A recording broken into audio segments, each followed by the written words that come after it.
ಭೂರಾಜರ ಒಡೆಯರಾದ ಯೇಸು ಕ್ರಿಸ್ತನ ಪರಿಶುದ್ಧ ನಾಮದಲ್ಲಿ ತಂದೆಯಾದ ದೇವರಿಗೆ ಸ್ತೋತ್ರವಾಗಲಿ. ನಾವಿಂದು ಕೇಳುವಂಥ ದೇವರ ವಾಕ್ಯ, ನಿಮ್ಮ ನಂಬಿಕೆಗೆ ಬೆಳೆಸಿರಿ, ನಿಮ್ಮ ನಂಬಿಕೆಗೆ ದೊಡ್ಡದು ಮಾಡಿರಿ. ರೋಮಾಪುರದವರಿಗೆ ಬರೆದ ಪತ್ರಿಕೆ 12ನೇ ಅಧ್ಯಾಯ 3ನೇ ವಾಕ್ಯದಲ್ಲಿ ನಾವು ಓದ್ತೇವೆ, ದೇವರು ಒಬ್ಬೊಬ್ಬರಿಗೆ ಎಂತೆಂಥ ನಂಬಿಕೆಯ ಬಲವನ್ನು ಕೊಟ್ಟಿದ್ದಾರೋ, ಎಂತೆಂಥ ನಂಬಿಕೆ. ಒಬ್ಬೊಬ್ಬರ ಹತ್ರ ಪ್ರಮಾಣ ಮಟ್ಟ, ಅವರ ಹತ್ರ ಬೇರೆ ಬೇರೆ ರೀತಿಯಾದಂಥ ವಿಶ್ವಾಸ ಇದೆ. ಬಹಳ ನಂಬಿಕೆ, ಸ್ವಲ್ಪ ನಂಬಿಕೆ, ದೊಡ್ಡ ನಂಬಿಕೆ, ಚಿಕ್ಕ ನಂಬಿಕೆ. ನಂಬಿಕೆ ಬೆಳೆಯುತ್ತೆ. ಯಾವ ರೀತಿ ಮನುಷ್ಯ ಜನ್ಮ ತಾಳಿದಾಗ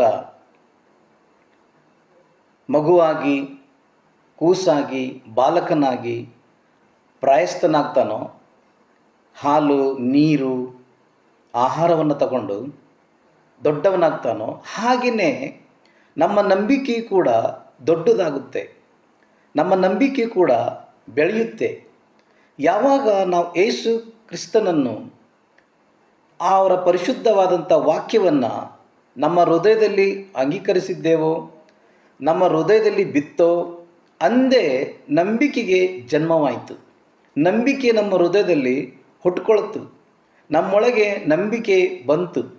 ಈಗ ಆ ನಂಬಿಕೆ ದಿನ ಹೆಚ್ಚಾಗಬೇಕು, ಬೆಳಿಬೇಕು, ದೊಡ್ಡದಾಗಬೇಕು. ಯಾವ ರೀತಿ ಬೀಜ ಭೂಮಿಗೆ ಬಿದ್ದು ಮೊಳಕೆಯಾಗಿ, ಸಸಿಯಾಗಿ, ಗಿಡವಾಗಿ, ಮರವಾಗಿ ನೀರು ಹಾಕುವಾಗ ಪ್ರತಿದಿನ ಅದು ಬೆಳೆದು ದೊಡ್ಡದಾಗುತ್ತೋ, ಅದೇ ರೀತಿ ನಮ್ಮ ನಂಬಿಕೆ ಕೂಡ ಪ್ರತಿದಿನ ಬೆಳೆಯುತ್ತೆ, ಪ್ರತಿದಿನ ಹೆಚ್ಚಾಗುತ್ತೆ. ನಾವು ನೋಡ್ತೇವೆ ದೇವರ ವಾಕ್ಯದಲ್ಲಿ, ಕಾನ್ಯನ್ಯ ಸ್ತ್ರೀ ಯೇಸು ಪ್ರಭುನ ಹತ್ರ ಬಂದಾಗ ಯೇಸು ಆಕೆಯ ನಂಬಿಕೆಯನ್ನು ನೋಡಿದರು. ಆಕೆಯನ್ನು ನೋಡಿ ಈ ರೀತಿ ಹೇಳಿದ್ರು, ಅಮ್ಮ, ನಿನ್ನ ನಂಬಿಕೆ ಬಹಳಿದೆ, ನಿನ್ನ ನಂಬಿಕೆ ಹೆಚ್ಚಾಗಿದೆ. ನೋಡ್ತೇವೆ, ನಂಬಿಕೆ ಪ್ರಭು ಯೇಸುವನ್ನು ಅಂಗೀಕರಿಸಿತ್ತು. ದೇವರು ನಮ್ಮ ನಂಬಿಕೆಯನ್ನು ನೋಡ್ತಾರೆ. ಮತ್ತು ಪ್ರಭು ಆಕೆಗೆ ಹೇಳಿದ್ರು, ನಿನ್ನ ಮನಸ್ಸಿನಂತೆಯೇ ನಿನಗಾಗಲಿ. ನಂಬಿಕೆ ಒಂದು ಹಣ ಇದ್ದ ಹಾಗಿದೆ, ನಂಬಿಕೆ ಖಜಾನೆ ಇದ್ದಾಗಿದೆ. ಯೇಸು ಪ್ರಭು ಹೇಳಿದ್ದಾರೆ, ದೇವರ ವಾಕ್ಯ ಹೇಳುತ್ತೆ, ನಂಬುವವನಿಗೆ ಎಲ್ಲವೂ ಆಗುತ್ತೆ, ಅವನ ಕೈಯಲ್ಲಿ ಆಗದಿರುವಂಥದ್ದು ಒಂದೂ ಇರುವುದಿಲ್ಲ. ನಂಬುವವನಿಗೆ ಎಲ್ಲವೂ ಸಾಧ್ಯ. ಇಬ್ರಿಯದವರಿಗೆ ಬರೆದ ಪತ್ರಿಕೆ 10ನೇ ಅಧ್ಯಾಯ 38ರ ವಾಕ್ಯದಲ್ಲಿ ನಾವು ನೋಡ್ತೇವೆ, ನನ್ನವನಾಗಿರುವ ನೀತಿವಂತನು ನಂಬಿಕೆಯಿಂದ ಬದುಕುವನು, ನಂಬಿಕೆಯಿಂದ ಜೀವಿಸುವನು. ಅವನ ಹತ್ರ ಎಲ್ಲ ವಸ್ತುಗಳಿರುತ್ತೆ, ಅವನು ಎಲ್ಲವನ್ನು ಕೊಂಡುಕೊಳ್ತಾನೆ, ಎಲ್ಲವನ್ನು ಮಾಡಲಿಕ್ಕೆ ಶಕ್ತನಾಗಿರ್ತಾನೆ. ಆದುದರಿಂದ ನಂಬಿಕೆಯನ್ನು ಹೆಚ್ಚು ಮಾಡಿರಿ, ನಂಬಿಕೆಯನ್ನು ಬೆಳೆಸ್ರಿ. ಇಬ್ರಿಯ 11:6ರಲ್ಲಿ ದೇವರ ವಾಕ್ಯದಲ್ಲಿ ನಾವು ಓದ್ತೇವೆ, ನಂಬಿಕೆ ಇಲ್ಲದೆ ದೇವರನ್ನು ಮೆಚ್ಚಿಸುವುದು ಅಸಾಧ್ಯ. ನಂಬಿಕೆಯಿಂದ ಮಾಡುವಂಥ ಪ್ರತಿಯೊಂದು ಕಾರ್ಯ ಕರ್ತನಿಗೆ ಮೆಚ್ಚಿಸುವಂಥದ್ದಾಗುತ್ತೆ, ಆಕರ್ಷಿತ ಆಗುತ್ತೆ. ದೇವರು ನಮ್ಮ ನಂಬಿಕೆಯನ್ನು ನೋಡ್ತಾರೆ. ಆದುದರಿಂದ ನಂಬಿಕೆಯನ್ನು ಬೆಳೆಸಿ, ನಂಬಿಕೆಯನ್ನು ಹೆಚ್ಚು ಮಾಡಿರಿ. ಯೇಸು ಪ್ರಭುನ ಹತ್ರ ಶತಾಧಿಪತಿ ಬಂದಾಗ ಯೇಸು ಅವನ ನಂಬಿಕೆಯನ್ನು ನೋಡಿದರು. ಅವ್ರು ಹೇಳಿದ್ರು, ನಿನ್ನ ನಂಬಿಕೆ ದೊಡ್ಡದು.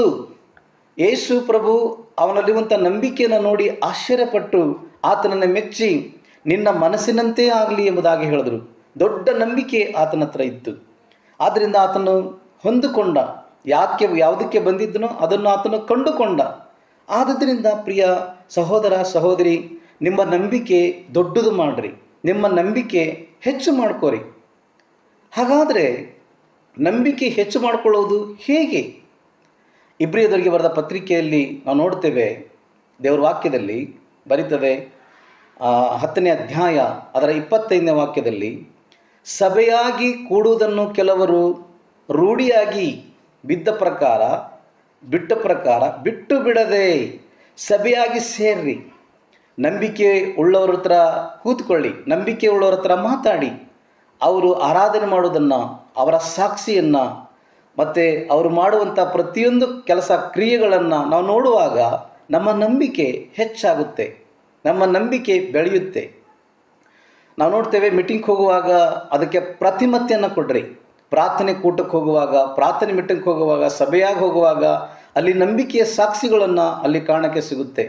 ಅವರ ಹತ್ರ ಅನ್ಯೋನ್ಯತೆ, ಐಕ್ಯತೆ, ಅವರ ಹತ್ರ ಒಂದಾಗುವಾಗ, ಸಭೆಯಾಗಿ ನಾವು ಸೇರುವಾಗ ಕೂಡ ಪ್ರತಿದಿನ ಬೆಳೆಯುತ್ತೆ, ಪ್ರತಿದಿನ ಹೆಚ್ಚಾಗುತ್ತೆ. ನಾವು ನೋಡ್ತೇವೆ ದೇವರ ವಾಕ್ಯದಲ್ಲಿ ಕಾನ್ಯನ್ಯ ಸ್ತ್ರೀ ಯೇಸು ಪ್ರಭುನ ಹತ್ರ ಬಂದಾಗ ಯೇಸು ಆಕೆಯ ನಂಬಿಕೆಯನ್ನು ನೋಡಿದರು.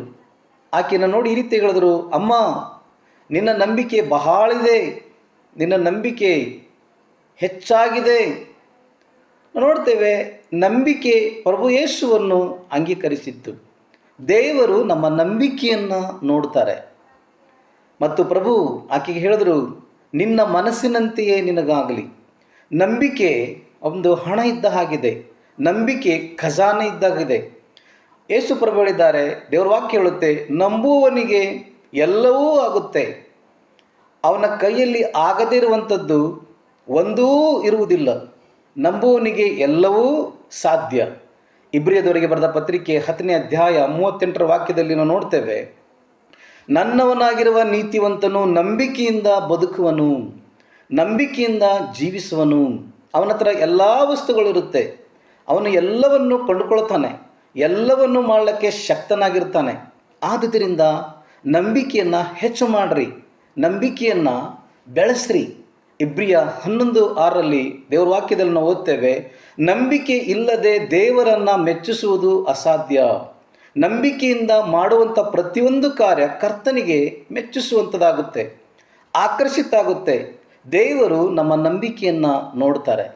ಆದುದರಿಂದ ನಂಬಿಕೆಯನ್ನು ಬೆಳೆಸಿ, ನಂಬಿಕೆಯನ್ನು ಹೆಚ್ಚು ಮಾಡಿರಿ. ಯೇಸು ಪ್ರಭುನ ಹತ್ರ ಶತಾಧಿಪತಿ ಬಂದಾಗ ಯೇಸು ಅವನ ನಂಬಿಕೆಯನ್ನು ನೋಡಿದರು. ಅವ್ರು ಹೇಳಿದ್ರು, ನಿನ್ನ ನಂಬಿಕೆ ದೊಡ್ಡದು. ಯೇಸು ಪ್ರಭು ಅವನಲ್ಲಿರುವಂಥ ನಂಬಿಕೆಯನ್ನು ನೋಡಿ ಆಶ್ಚರ್ಯಪಟ್ಟು ಆತನನ್ನು ಮೆಚ್ಚಿ, ನಿನ್ನ ಮನಸ್ಸಿನಂತೆ ಆಗಲಿ ಎಂಬುದಾಗಿ ಹೇಳಿದರು. ದೊಡ್ಡ ನಂಬಿಕೆ ಆತನ ಹತ್ರ ಇತ್ತು. ಆದ್ದರಿಂದ ಆತನು ಹೊಂದಿಕೊಂಡ, ಯಾವುದಕ್ಕೆ ಬಂದಿದ್ದನೋ ಅದನ್ನು ಆತನು ಕಂಡುಕೊಂಡ. ಆದುದರಿಂದ ಪ್ರಿಯ ಸಹೋದರ ಸಹೋದರಿ, ನಿಮ್ಮ ನಂಬಿಕೆ ದೊಡ್ಡದು ಮಾಡಿರಿ, ನಿಮ್ಮ ನಂಬಿಕೆ ಹೆಚ್ಚು ಮಾಡ್ಕೋರಿ. ಹಾಗಾದರೆ ನಂಬಿಕೆ ಹೆಚ್ಚು ಮಾಡಿಕೊಳ್ಳುವುದು ಹೇಗೆ? ಇಬ್ರಿಯದವರಿಗೆ ಬರೆದ ಪತ್ರಿಕೆಯಲ್ಲಿ ನಾವು ನೋಡ್ತೇವೆ, ದೇವರ ವಾಕ್ಯದಲ್ಲಿ ಬರೀತದೆ, 10ನೇ ಅಧ್ಯಾಯ ಅದರ 25ನೇ ವಾಕ್ಯದಲ್ಲಿ, ಸಭೆಯಾಗಿ ಕೂಡುವುದನ್ನು ಕೆಲವರು ರೂಢಿಯಾಗಿ ಬಿಟ್ಟ ಪ್ರಕಾರ ಬಿಟ್ಟು ಬಿಡದೆ ಸಭೆಯಾಗಿ ಸೇರ್ರಿ. ನಂಬಿಕೆ ಉಳ್ಳವ್ರ ಹತ್ರ ಕೂತ್ಕೊಳ್ಳಿ, ನಂಬಿಕೆ ಉಳ್ಳವ್ರ ಹತ್ರ ಮಾತಾಡಿ. ಅವರು ಆರಾಧನೆ ಮಾಡೋದನ್ನು, ಅವರ ಸಾಕ್ಷಿಯನ್ನು ಮತ್ತು ಅವರು ಮಾಡುವಂಥ ಪ್ರತಿಯೊಂದು ಕೆಲಸ ಕ್ರಿಯೆಗಳನ್ನು ನಾವು ನೋಡುವಾಗ ನಮ್ಮ ನಂಬಿಕೆ ಹೆಚ್ಚಾಗುತ್ತೆ, ನಮ್ಮ ನಂಬಿಕೆ ಬೆಳೆಯುತ್ತೆ. ನಾವು ನೋಡ್ತೇವೆ ಮೀಟಿಂಗ್ಗೆ ಹೋಗುವಾಗ ಅದಕ್ಕೆ ಪ್ರತಿಮತ್ತೆಯನ್ನು ಕೊಡ್ರಿ. ಪ್ರಾರ್ಥನೆ ಕೂಟಕ್ಕೆ ಹೋಗುವಾಗ, ಪ್ರಾರ್ಥನೆ ಮೀಟಿಂಗ್ಗೆ ಹೋಗುವಾಗ, ಸಭೆಯಾಗಿ ಹೋಗುವಾಗ ಅಲ್ಲಿ ನಂಬಿಕೆಯ ಸಾಕ್ಷಿಗಳನ್ನು ಅಲ್ಲಿ ಕಾರಣಕ್ಕೆ ಸಿಗುತ್ತೆ. ಅವರ ಹತ್ರ ಅನ್ಯೋನ್ಯತೆ, ಐಕ್ಯತೆ, ಅವರ ಹತ್ರ ಒಂದಾಗುವಾಗ, ಸಭೆಯಾಗಿ ನಾವು ಸೇರುವಾಗ ಅನ್ಯೋನ್ಯತೆ ಬಾಳುವವರಾಗಿ ಅವರ ನಂಬಿಕೆಯಿಂದ ನಮ್ಮ ನಂಬಿಕೆ ಬೆಳೆಯುತ್ತೆ, ನಮ್ಮ ನಂಬಿಕೆಯಿಂದ ಅವರ ನಂಬಿಕೆ ಬೆಳೆಯುತ್ತೆ. ಆದ್ದರಿಂದ ಸಭೆಯಾಗಿ ಸೇರುವುದನ್ನು ಅಲಕ್ಷ್ಯ ಮಾಡಬೇಡಿ. ಸಭೆಯಾಗಿ ಸೇರುವುದಕ್ಕೆ ಪ್ರತಿಮತ್ತೆಯನ್ನು ಕೊಡ್ರಿ, ಆಸಕ್ತಿಯಿಂದ ಅದರಲ್ಲಿ ಸೇರ್ರಿ, ನಿಮ್ಮ ನಂಬಿಕೆ ಬೆಳೆಯುತ್ತೆ. ಎರಡನೇದಾಗಿ ರೋಮಾಪುರದವರಿಗೆ ಬರೆದ ಪತ್ರಿಕೆ 10ನೇ ಅಧ್ಯಾಯ 17ನೇ ವಾಕ್ಯದಲ್ಲಿ ನಾವು ನೋಡ್ತೇವೆ, ಸಾರಿದ ವಾರ್ತೆ ನಂಬಿಕೆಗೆ ಆಧಾರ. ದೇವರ ವಚನ ಚಿತ್ತಪೂರ್ವಕ, ಧ್ಯಾನಪೂರ್ವಕವಾಗಿ ಅದನ್ನು ಓದಿ, ಧ್ಯಾನಿಸಿ. ದೇವರ ವಾಕ್ಯದಲ್ಲಿ ನಾವು ನೋಡ್ತೇವೆ, ಅದು ಯಾವಾಗಲೂ ನಿಮ್ಮ ಬಾಯಲ್ಲಿ ಇಟ್ಕೊಳ್ಳಿ, ಅದನ್ನು ತಿಳ್ಕೊಳ್ಳಿ. ಅದರಲ್ಲಿ ದೇವರ ಮಹಿಮಾ ಇದೆ, ದೇವರ ಶಕ್ತಿ ಇದೆ. ಅಸಾಧ್ಯವಾದ ಕಾರ್ಯಗಳನ್ನು ಸಾಧ್ಯ ಮಾಡಿದಂಥ ದೇವರ ಮಹಿಮೆಯನ್ನು ನೋಡ್ತೇವೆ. ಮಗ್ನರಾಗಿ ಪೂರ್ಣವಾದ ಚಿತ್ತದಿಂದ ಅದನ್ನು ಧ್ಯಾನಿಸಿ. ಆವಾಗ ನಮ್ಮ ನಂಬಿಕೆ ಹೆಚ್ಚಾಗುತ್ತೆ, ನಮ್ಮ ನಂಬಿಕೆ ಬೆಳೆಯುತ್ತೆ, ನಮ್ಮ ನಂಬಿಕೆ ದೊಡ್ಡದಾಗುತ್ತೆ. ಮೂರನೇದಾಗಿ 2 ತಿಮೋಥಿ 3ನೇ ಅಧ್ಯಾಯ 15ನೇ ವಾಕ್ಯದಲ್ಲಿ ನಾವು ನೋಡ್ತೇವೆ, ಗ್ರಂಥಗಳನ್ನು ತರಿಸ್ಕೊಂಡು ಓದಿ, ಅದರಿಂದ ರಕ್ಷಣೆ ಹೊಂದಿಸುವಂಥ ಜ್ಞಾನ ಅದರಲ್ಲಿ ಇದೆ. ಪವಿತ್ರಾತ್ಮ ಭರಿತರಾಗಿ, ಪವಿತ್ರಾತ್ಮ ಅಭಿಷಕ್ತರಾದಂತಹ ಕೆಲವೊಂದು ಪುಸ್ತಕಗಳನ್ನು ಓದಿ.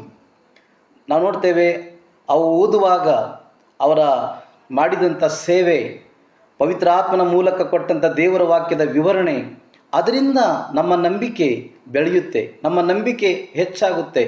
ಪವಿತ್ರಾತ್ಮ ಭರಿತರಾಗಿ ದೇವರ ಅಭಿಷಕ್ತರಾಗಿ ಮಾಡಿದಂತಹ ಪ್ರಸಂಗಗಳನ್ನು ಕೇಳಿ, ಆಡಿಯೋ ವಿಡಿಯೋಗಳನ್ನು ಕೇಳಿ, ಇದರಿಂದ ನಮ್ಮ ನಂಬಿಕೆ ಹೆಚ್ಚಾಗುತ್ತೆ, ನಮ್ಮ ನಂಬಿಕೆ ದೊಡ್ಡದಾಗುತ್ತೆ. ನಂಬುವವನಿಗೆ ಎಲ್ಲವೂ ಸಾಧ್ಯ. ಆದುದರಿಂದ ನಿಮ್ಮ ನಂಬಿಕೆಯನ್ನು ಹೆಚ್ಚು ಮಾಡಿರಿ, ನಿಮ್ಮ ನಂಬಿಕೆಯನ್ನು ಬೆಳೆಸಿರಿ. ದೇವರು ನಿಮ್ಮನ್ನು ಆಶೀರ್ವಾದ ಮಾಡಲಿ.